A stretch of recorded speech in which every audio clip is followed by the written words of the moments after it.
Acts chapter 12. It was about this time that King Herod arrested some who belonged to the church, intending to persecute them. He had James, the brother of John, put to death with a sword. When he saw that this met with approval among the Jews, he proceeded to seize Peter also. This happened during the festival of unleavened bread. After arresting him, he put him in prison, handing him over to be guarded by 4 squads of 4 soldiers each. Herod intended to bring him out for public trial after the Passover.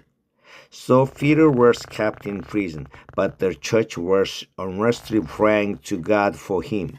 The night before Herod was to bring him to trial, Peter was sleeping between 2 soldiers, bound with 2 chains, and sentries stood guard at the entrance. Suddenly, an angel of the Lord appeared, and the light shone in the cell. He struck Peter on the side and woke him up. "Quick, get up," he said, and the chains fell off Peter's wrist. Then the angel said to him, "Put on your clothes and sandals." And Peter did so. "Wrap your cloak around you and follow me," the angel told him. Peter followed him out of the prison, but he had no idea that what the angel was doing was really happening. He thought he was seeing a vision. They passed the first and second guards and came to iron gates leading to the city. It opened for them by itself, and they went through it.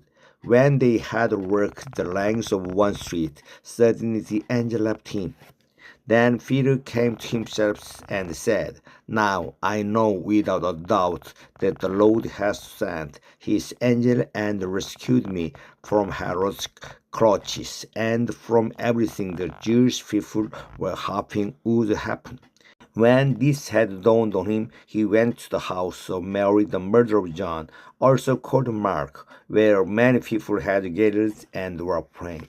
Peter knocked at the out entrance, and a servant named Rhoda came to answer the door. When she recognized Peter's voice, she was so overjoyed she ran back without opening it and exclaimed, "Peter is at the door." "You are out of your mind," they told her. When she kept insisting that it was so, they said, "It must be his angel." But Peter kept on knocking, and when they opened the door and saw him, they were astonished. Peter motioned with his hand for them to be quiet and described how the Lord had brought him out of prison. "Tell James and the other brothers and sisters about this," he said, and then he left for another place. In the morning there was a small commotion among the soldiers as to what had become of Peter. After Herod had a thorough search made for him and did not find him, he cross-examined the guards and ordered that they be exhausted. Then Herod went from Judea to Caesarea and stayed there. He had been quarreling with the people of Tyre and Sidon. They now joined together and sought an audience with him. After securing the support of Blastus, a trusted personal servant of the king, they asked for people because they depend on the king's country for their food supply. On the appointed day, Herod, wearing his royal robes, sat on his throne and delivered the public address to the people. They shout, "This is the voice of God, not of man." Immediately, because Herod did not give praise to God, an angel of the Lord struck him down, and he was eaten by worms and died. But the word of God continued to spread and flourish.